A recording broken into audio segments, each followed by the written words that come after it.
Cyber attacks continue to threaten healthcare systems around the world, putting patients at risk and further eroding trust in healthcare providers. Can businesses and consumers do anything to reduce this risk, or will it be a case where you roll the dice every time you visit your doctor or go to the hospital for a procedure? Next up on Today in Tech.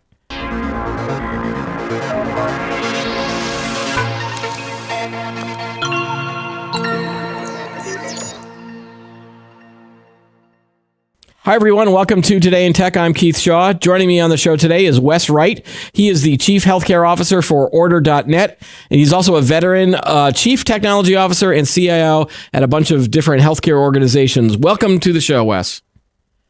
Keith, a pleasure being here. Yeah, I was looking through some of the resumes. You know, you were a CIO at a children's hospital in Seattle, and you've got an impressive resume in the technology space, but also in healthcare. So I'm happy to have you on the show here today. Let's jump right into it. Data that was published in September showed that ransomware groups are continuing to step up their attacks. They've had at least 514 attacks happening in September, a 32% increase month over month. In the healthcare space, September saw 86% increase month over month, with at least 18 attacks compared to August. So, you know, as an overall broad question, why is healthcare such an attractive target for ransomware groups, for people that might not have been up on the latest news? Yeah, I hate to be pithy about it, but it's low-hanging fruit. Okay. Frankly, there are so many connections, so many the health system, not just the health system patient part of it, but the technology side of it is just so interconnected with so many different organizations that if you find a third party, you can get in pretty decent with healthcare. One, two, bad guys are bad guys. Mm-hmm. It used to be that you mentioned my Seattle Children's days. You know, to this day. Seattle Children, and I spent 20 years in the Air Force doing this too, but to this day, Seattle Children's, that's kind of the nearest, dearest position I've held. And those type of places, you just don't have the technological wherewithal to make sure every door is locked and every window is closed all the time. Okay. And it used to be that the bad guys weren't as bad as they are now, and they wouldn't attack healthcare. I remember when I was at Seattle Children's, one of my peers, their hospital was getting attacked by somebody. I can't even remember who it was, but Anonymous, the hacker group, came out and said, "Hey, it's a children's hospital. Stop attacking them." Right. Which was, you know, those were bad guys, but they're the cool bad guys kind of thing. Right. Cool bad guys telling the really bad guys to cut it out. Exactly. Yeah. Exactly.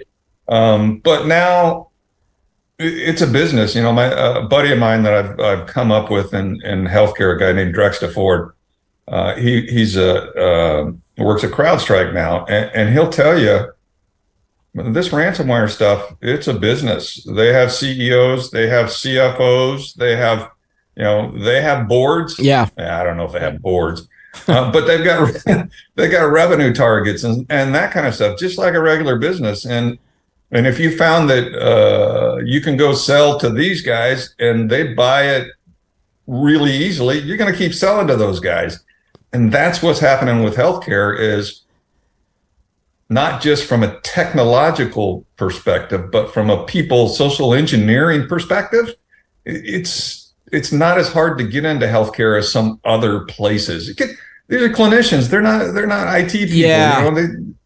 You know, I hadn't thought about that. I think when we talked before the show, we were talking about, you know, a lot of the equipment that is connected and the nature of a healthcare organization, a hospital.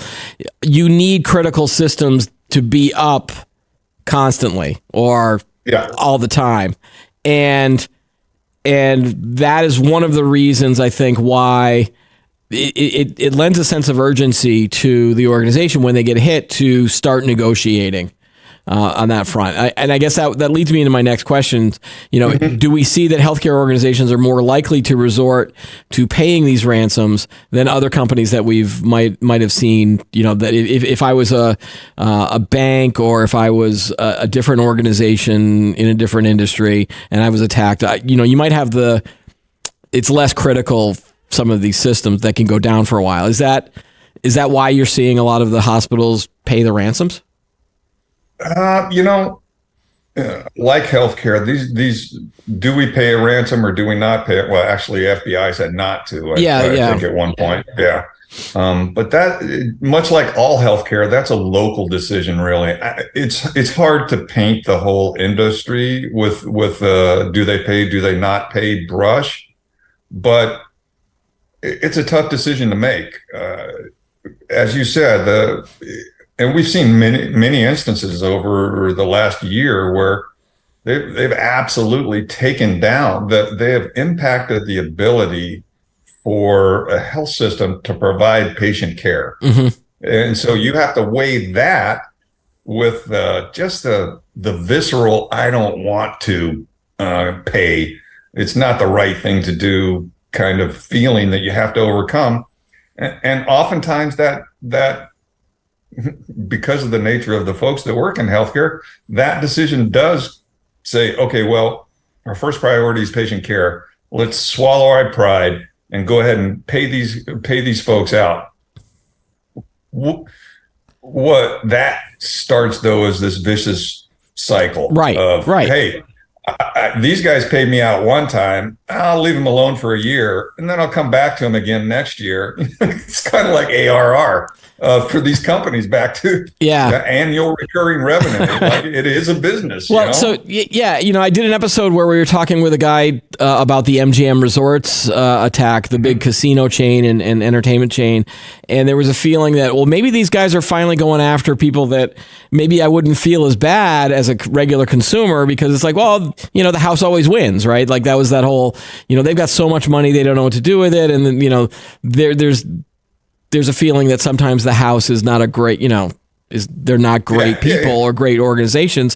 So I didn't feel as bad for that attack where I would with a hospital. So we were thinking that maybe the hackers were like, oh, well, we're going to go after the not as good people. But in what you're seeing in the space is that doesn't matter. It's like, low hanging fruit, as you said in the beginning of the show. Well, and it's where the money's at. They're going to go where there's money. Yeah. And we all know, we've all contributed to those casinos at some point. Well, not all of us, but some of us have contributed to those casinos, and they know they got money.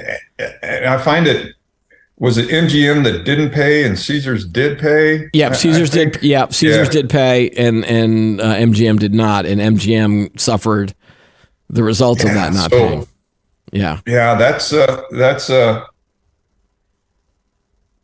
something you got to think about. I mean, I'm sitting at Caesars going, I didn't like to pay, but I also didn't lose 3 days worth of casino revenue while I was. And it was like $100 million. It was $100 million in lost revenue or re-support costs.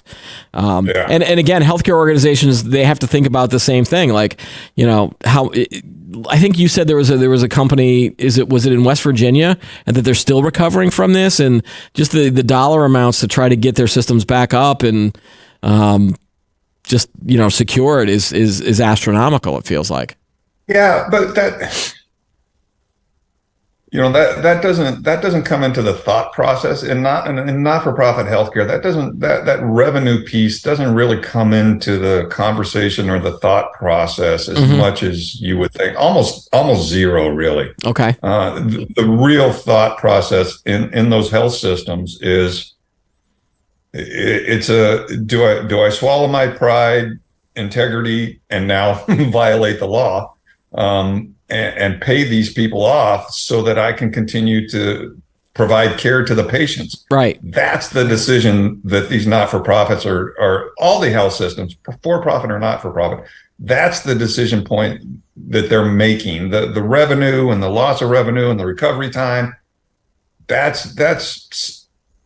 I don't even think they think about the revenue. The recovery time they do a little bit, but it's it's really a patient care decision in healthcare. Right.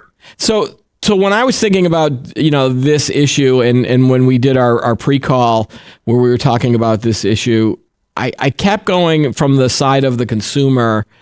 Why should I care about ransomware in healthcare organizations? I was like, I do care about attacks that steal my identity or that might get my social security number or might get my credit card numbers. But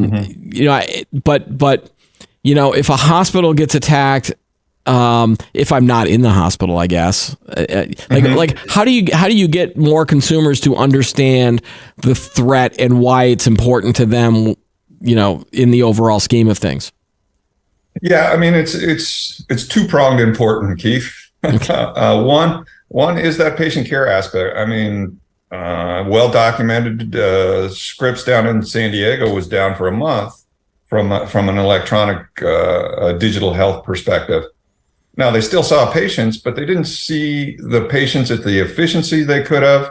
The patients that were in the hospital, as you said, there's the medication, the MAR, medication something report, that is, that they check daily to make sure that, hey, have I given them all the medication? And that's all on the computer. Mm-hmm. So what happens when you get a ransomware and the whole system goes down, if you don't have a good backup process in place, one, you can't get to that data. Yeah. If you have a decent backup process in place, what happens is you usually have a standalone computer on the ward that's not connected to anything except for the EHR.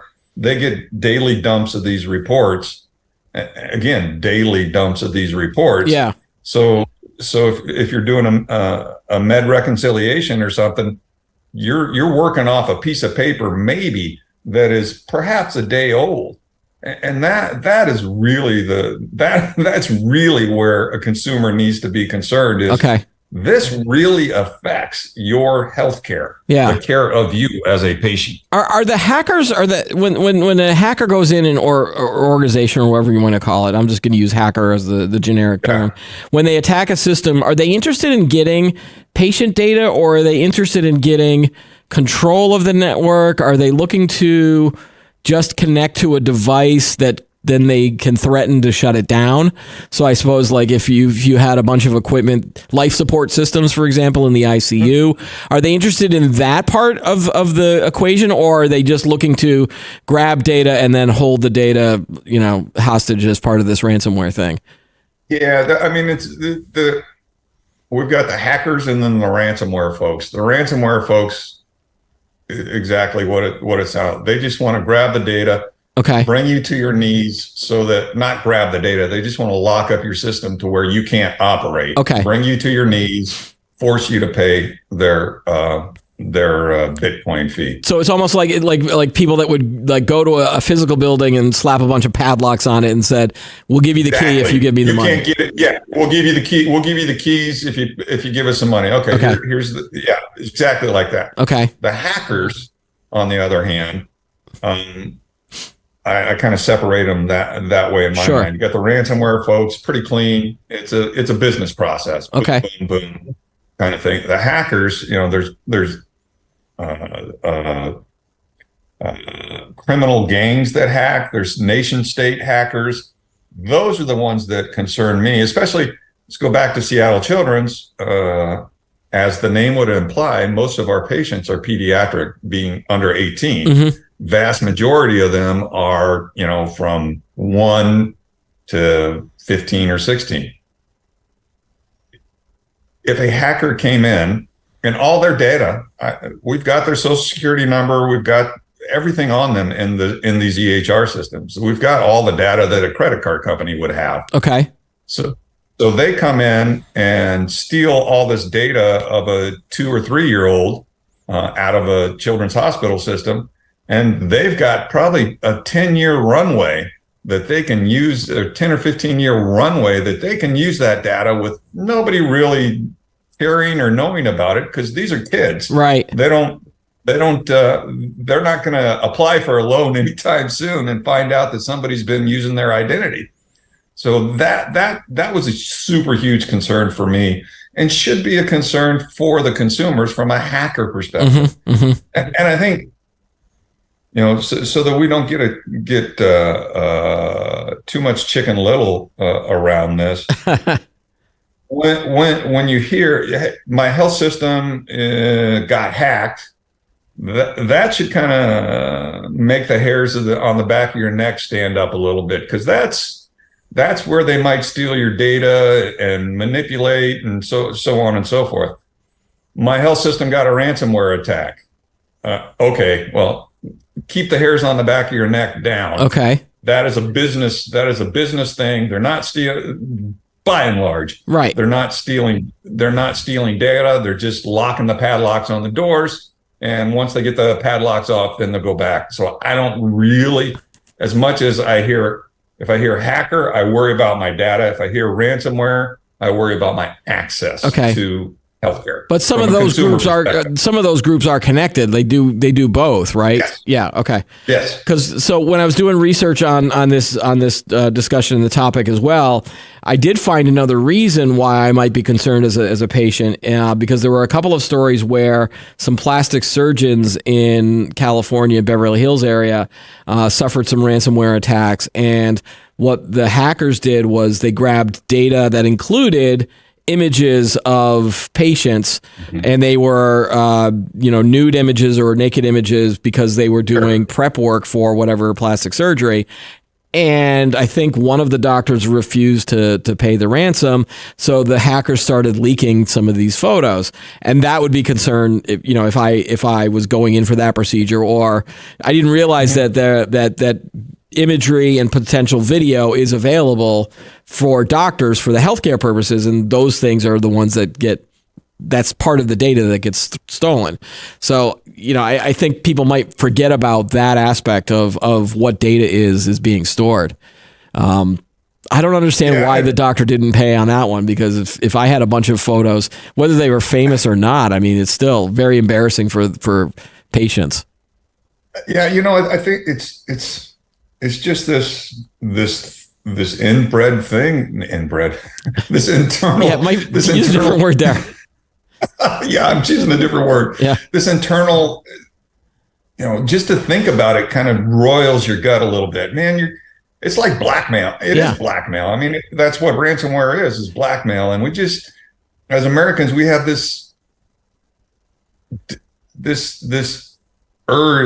just know that that's not right. So we have to, and I bet that's why that damn it, I'm not going to do that. That's not right. Right. And so forth. Yeah. Sometimes you got to swallow that pride. And frankly, those photos probably shouldn't, those were probably on a PC. I don't know anything about the situation. I'm just guessing here. But those were probably on some doctor's PC that was on a network that just was not protected. Didn't have really any security controls in place. Right. A plastic surgeon's office. So that's where we are on that. Have you seen any direct evidence or news reports of where systems that suffered a ransomware attack or a hacking attack led to any patients being injured, harmed, or killed? I think there's this assumption, there's this FOMO, what word am I thinking? Not FOMO, but fear, uncertainty, and doubt of the system could, like, these hackers could take down a system, shut the lights off, shut the life support systems off. But we haven't necessarily seen that, except for there was one or two cases where diversions, that healthcare could have been affected in some way. Talk about that a little bit. I think it was last year, 2 years ago. Time flies. We had like our first death related to a ransomware attack. Okay. They've attributed to a ransomware attack, and that was on a diversion. So, an ambulance was going somewhere. We're shut down. We can't help you. They diverted it, and as they were diverting, the patient died, from my understanding. Right. So that it gets even more nefarious than that, though, Keith. I remember 5 years ago, somebody hacked into some radiology images and actually put in using generative AI, put in tumors and took out tumors. Yeah. Oh, that's horrible. Really? It is. It is. It was a proof.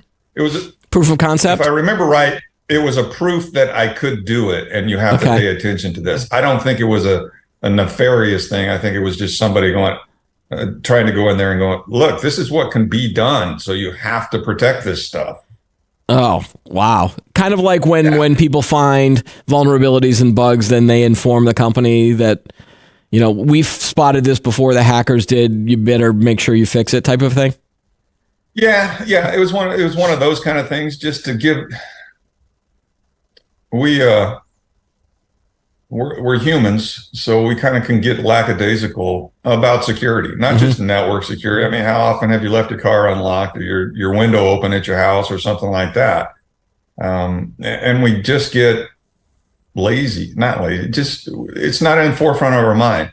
And this pseudo attack was to really show, look, this could really, really, really impact patient care. So you got to watch out for this stuff. And I think that's what that exercise was all about. Yeah.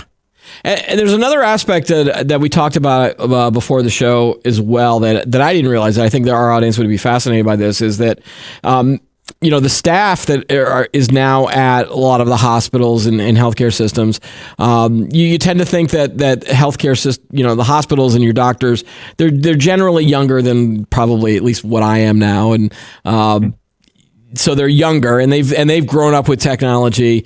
What's interesting is that if they do suffer an attack with all this technology, a lot of these healthcare systems are unprepared about what to do next, right? Like, have you seen this actually in action?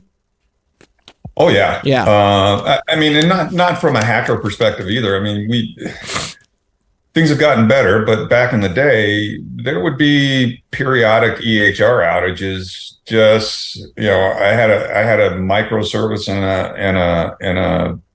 and a server that just took down the whole Epic instance for the place I was at. And that's when you find out, these doctors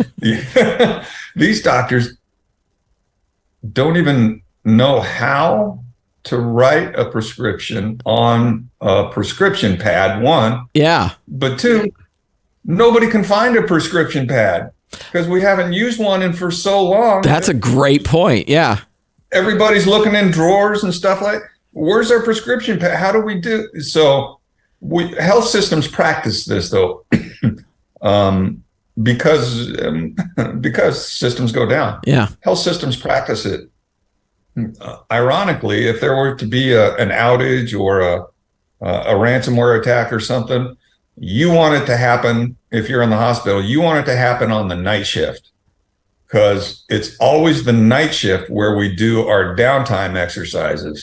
So all those nurses and providers on the night shift, they've gone through a couple of exercises. I see. Okay, yeah. And they've got their processes down cold on what they do when the record's down. We never take it down for an exercise during the day shift because you've got all your ambulatory patients and you've got way more activity. So you don't want to take it down then. But unfortunately, then those people on the day shift aren't really getting the same kind of training that the people on the night shift are. Yeah, that's a great point. The next time I go for my physical checkup, I'm going to ask my doctor if she knows how to write a paper prescription, but then B, if they have any pads, if they how do they write them if they have to, and that even leads me to the question of, like, prescriptions are all electronically connected now. When for any of my prescriptions, or if I have new medicine, like, they just type it in the computer and then it goes right to my pharmacy, and then I get an alert from the pharmacy when it's ready. I can't even imagine the last time I had a paper prescription that I needed to hand in. It was probably 15 years ago or so, right? Well, and not only that, there's a legislation that's come out called the Electronic Prescription of Controlled Substances due to the opioid crisis and all that stuff. You can't even write a prescription for a controlled substance anymore. Oh, wow. Yeah. Okay. You can't do it. So it's all got to be electronic. So if my health system's down, I just had knee surgery, my health system's down, they can't write me a script for Vicodin or something and me take it to the pharmacy, because the pharmacy can't accept it. Right. Because it's it's part of the EPCS program.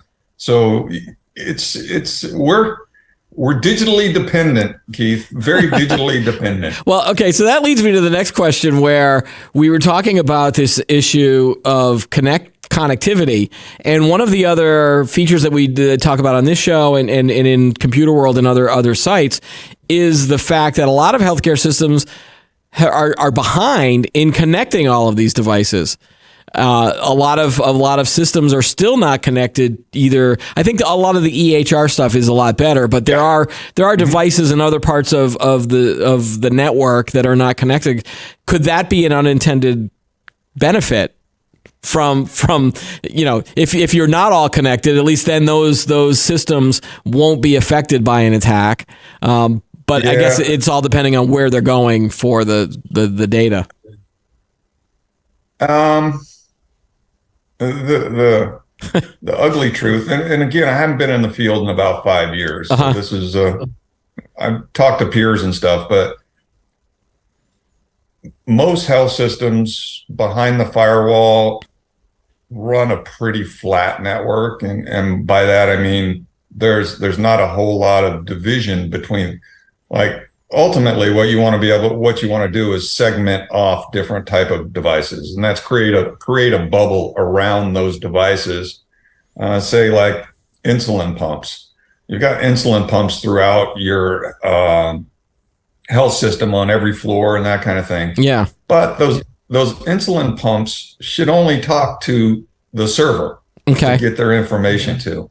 So what you should be doing is taking all those insulin pumps and putting them in their own logical bubble, to where the only thing that they can talk to is that insulin pump server. Right. And the only thing that can talk to them is that insulin pump server. That's the optimal outcome. Unfortunately, a lot of the networks behind a firewall in healthcare, and this goes back to the low-hanging fruit comment, are flat in that they don't have the PCs on the fourth floor are segmented off, and they can only talk to certain things, and the ones on the fifth floor, so that when a piece of malware gets in, it just can run like wildfire throughout the organization, because you don't have those stops and those segmentation in place. Yeah. And that's predominantly where we are at in healthcare. So even if the system isn't officially connected to the EHR, if it's a piece of clinical equipment, like an MRI or something like that, it'll have some kind of, it'll probably be on the same network as the EHR. Yeah. And I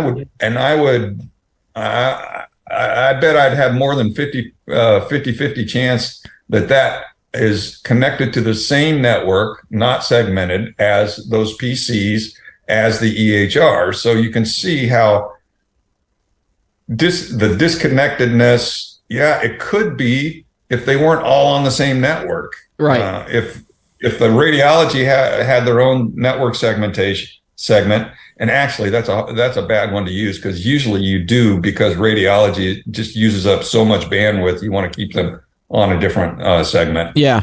But a cardiovascular system, that it's usually just a server or something like that. I bet it's on the same flat network as your PCs. So it sounds like this, healthcare systems would then be a perfect use case for zero security network architecture, approach. Are you seeing that in the space, or are they just not there yet for whatever reason?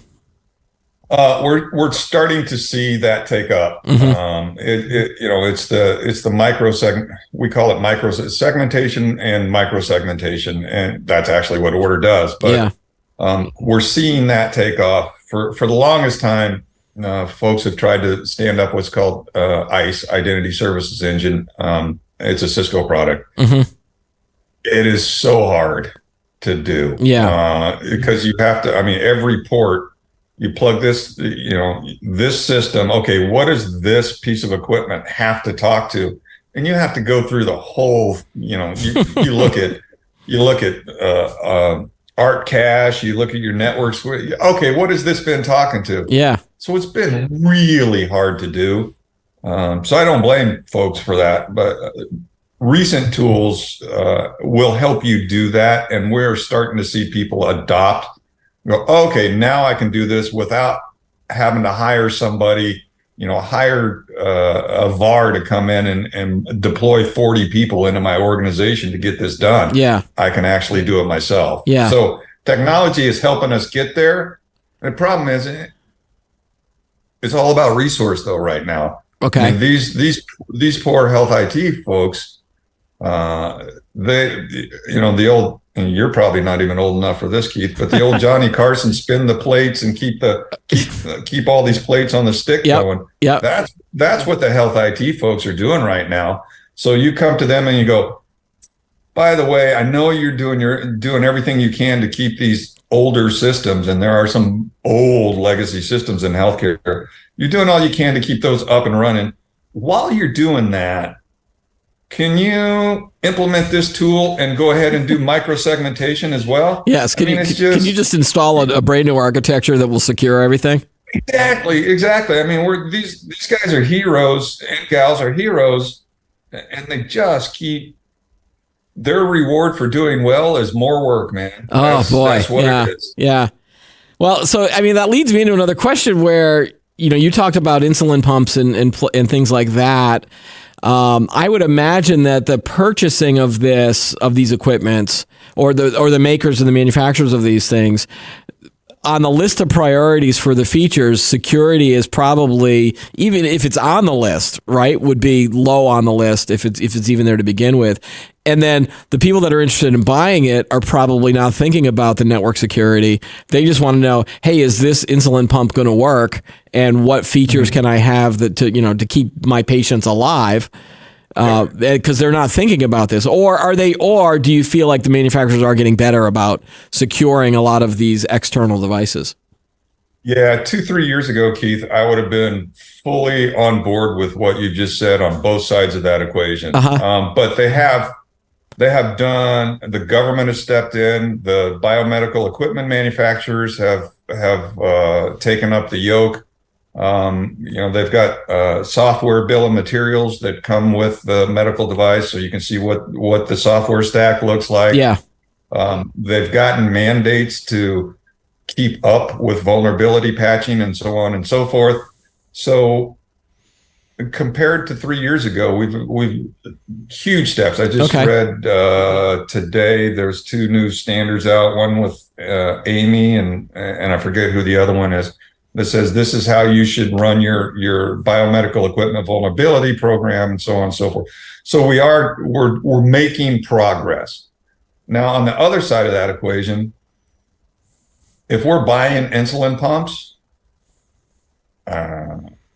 nobody cares about the security. Not nobody. Okay. None of the clinicians. We do. Yes. Because luckily, 10, 15 years ago, IS, Information Services, got themselves mostly inserted into that supply chain.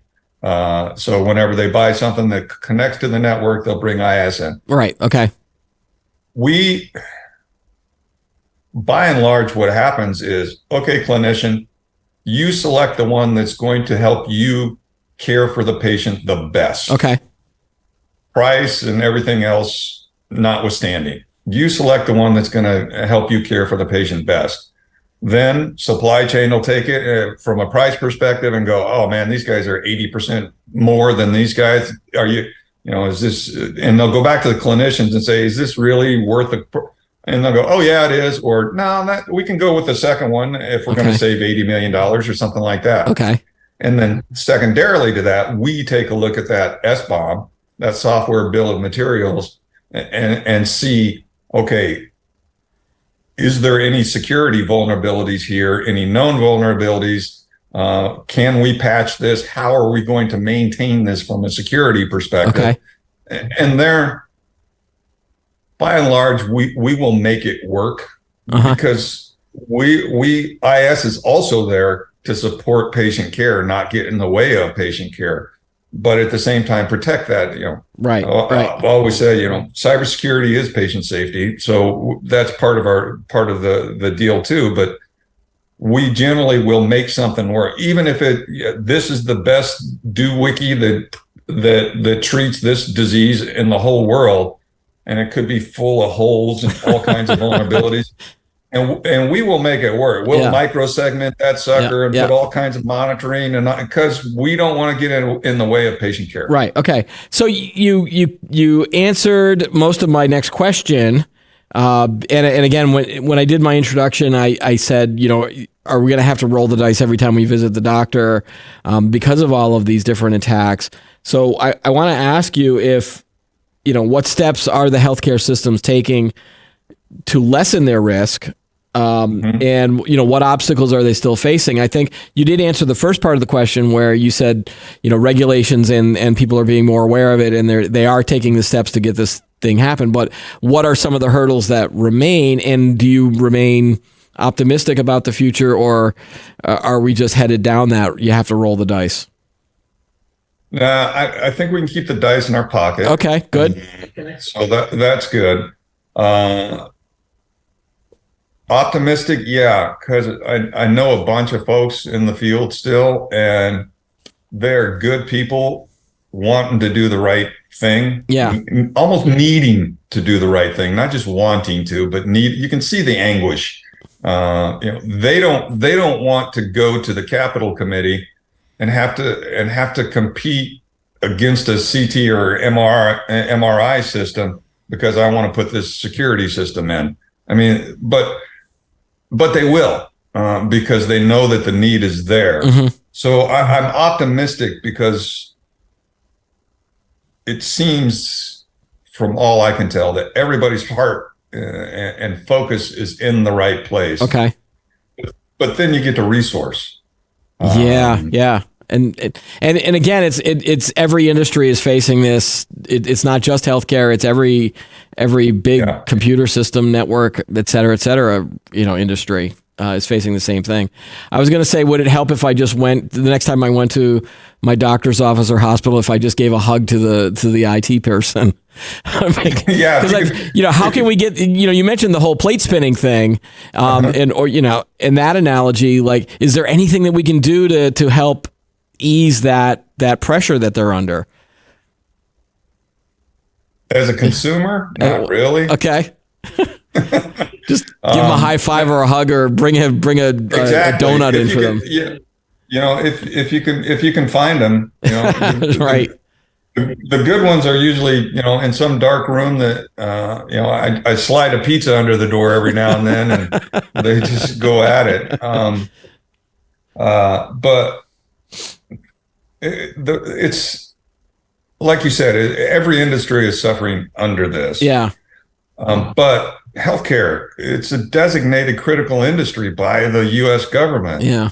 And excuse me when I break out my soapbox here, but in 2010 or around then, we had the HITECH Act that gave us a bunch of money to take paper records to digital. So a lot of people don't realize it, but in about 2006, 7, somewhere around there, only about 10% of health providers had digital records. Right. And in order to get the interoperability and the position where we can share records, we realized, hey, everybody's got to be digitized. It can't be islands out there. And so the government gave us a bunch of money through the HITECH Act to install digital health records, EHRs. And we did. And now we're 95% plus digitized in healthcare. Problem is, as we were building this great big giant attack surface called the digital health record, right? The small community hospitals, less than 250, those hospitals, they got the money, they put the EHR in, but they didn't have any money to put the security tools around the implementation of that EHR to keep it of course, they're not going to let it just sit out there. I mean, they are doing and have done the best they could with the resources they had. The bigger systems, like Seattle Children's, Sutter, that kind of thing. Yeah, we had some extra margin to where, hey, we're putting this EHR up. We've got to put the security stuff around it. And so we were able, but again, we were pulling money out of patient care in order to stand up this cybersecurity tools. So you've got that as a backdrop. And my thought is, look, and we talked about this earlier in the call, most big integrated delivery networks like Sutter, where I was at, 24, 26 hospitals. Yeah. They have connections to all kinds of little providers off. Hell, they may have had a connection. They have some places down in Southern California. They may have had some kind of connection to that plastic surgeon's office down there in Beverly Hills. Who knows? Yeah. But it's that kind of thing that plastic surgeons got a connection to the somebody's EHR. They're infected. Well, they'll just ride that traffic over to the big integrated delivery network and get in that way. Yep. So we're only as safe as our unsafest link. I don't know. Yeah. Okay. All right. I want to end the show on a positive note. So, okay. Give me one bit of optimism so that I can leave and not be depressed for a day. I wouldn't be able to get a prescription for it anyway with the paper pad. The system was down. Yeah. If the system was down and it was Xanax, you couldn't get your Xanax. All right. So leave me with a positive up note. Congress is starting to notice. Okay. And seriously, Senator Warner last year proposed some stuff. What I think we should have is a cybersecurity meaningful use program. So the same kind of program that we had for getting the digital health record to 95% of the people. Yep. We should have the same thing for cybersecurity for healthcare systems that have to meet this certain level, and we'll fund your cybersecurity stuff. Yep. With 2% margins, 3%, and sometimes negative margins in healthcare, that's the only way we're going to get everybody's, the rising tide floating all the boats. All right. And the government's I think the government is starting to realize that. Some of the legislation I've seen come through over the last year and a half, they're starting to grok to we may need to lend a hand here, be it finance or resources. Right. Usually it's finance, government. I think they're seeing that the unfunded mandates just don't work, Keith. Right. But they are seeing that. Yeah. And that gives me optimism that the government designation of healthcare as critical infrastructure. Now, what are you going to do about it? Give us some money to where we can raise that tide to float all the boats. And what they need, and we're getting there. Yeah, and what they should do is then throw an AI label on it so that it passes with ease, because everyone is talking about AI, and it's probably an easier way to get it through. That's right. Yeah. Yeah. All right, Wes. Again, thanks for talking about this topic. I know it's a tough topic to talk about, but I think it should be raising awareness for our audience out there as well. Thanks for the update on all this stuff. Oh, my pleasure. My pleasure. It's a good time, Keith. All right. That's all the time we have for today's episode. Don't forget to like the video, subscribe to the channel, add any thoughts that you have below in our comment section. Join us every week for new episodes of Today in Tech. I'm Keith Shaw. Thanks for watching.